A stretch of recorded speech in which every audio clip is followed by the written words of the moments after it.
Di sini saya akan menjelaskan tentang teknologi pangan dengan metode pengasapan. Apa sih teknologi pangan itu? Nah, teknologi pangan yaitu suatu ilmu yang mempelajari tentang bahan makanan, khususnya bahan makanan setelah proses pemanenan. Untuk mendapatkan hasil yang lebih optimal, perlu menggunakan teknologi-teknologi tertentu sekaligus meningkatkan nilai tambahan pangan tersebut. Nah, salah satu metode yang digunakan untuk teknologi pangan yaitu dengan cara pengasapan. Apa itu pengasapan? Pengasapan itu suatu proses memasak bahan makanan atau suatu proses untuk mengawetkan suatu bahan makanan. Bahan makanan yang biasanya diawetkan dengan cara pengasapan yaitu seperti daging dan ikan. Sebelum proses pengasapan, biasanya bahan makanan tersebut akan direndam dengan air garam. Namun, ada beberapa ikan yang tidak perlu direndam dengan air garam terlebih dahulu. Dan kayu yang digunakan untuk pengasapan dengan menggunakan kayu eka. Dan kayu tersebut ditambahkan rempah-rempah seperti cengkeh dan akar kayu manis untuk menambah aroma pada bahan makanan yang akan diasap. Alat yang digunakan dalam proses pengasapan terdiri dari dapur api sebagai penghasil asap dan ruang pengasapan untuk proses pengasapan. Pada zaman dahulu, proses pengasapan menggunakan langsung di atas kayu bakar.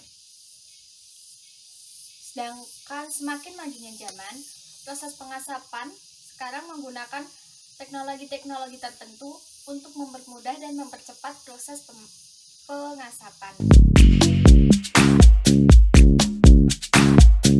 Sekarang proses pengasapan menggunakan generator geser yang disebut dengan pengasapan elektrostatis. Metode yang digunakan pada proses pengasapan yaitu alami dan buatan. Metode alami itu langsung di atas kayu bakar, sedangkan metode buatan menggunakan alat-alat atau teknologi-teknologi tertentu. Nah, biasanya pada metode buatan asap yang digunakan berupa gas yang dihasilkan dari kayu bakar dan cairan tertentu. Kerusakan-kerusakan apa saja yang bisa terjadi pada proses pengasapan ini? Kerusakan yang terjadi pada proses pengasapan ini yaitu seperti penciutan bahan makanan. Bahan makanan yang diasapkan akan mengalami perubahan bentuk seperti semakin mengecil karena kadar air yang ada pada bahan makanan tersebut menguap.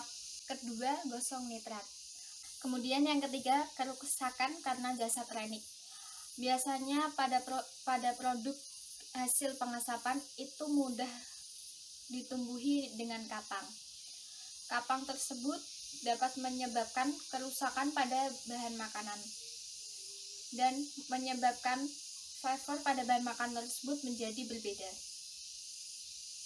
Kemudian yang keempat, yaitu kerusakan karena asap. Asap yang dihasilkan dalam proses pengasapan mengandung senyawa tertentu yang dapat menyebabkan perubahan flavor pada bahan makanan. Dan beberapa bahan makanan yang dilakukan pengawetan dengan proses pengasapan antara lain sebagai berikut. Sekian penjelasan dari saya. Kurang lebihnya saya mohon maaf. Wassalamualaikum warahmatullahi wabarakatuh.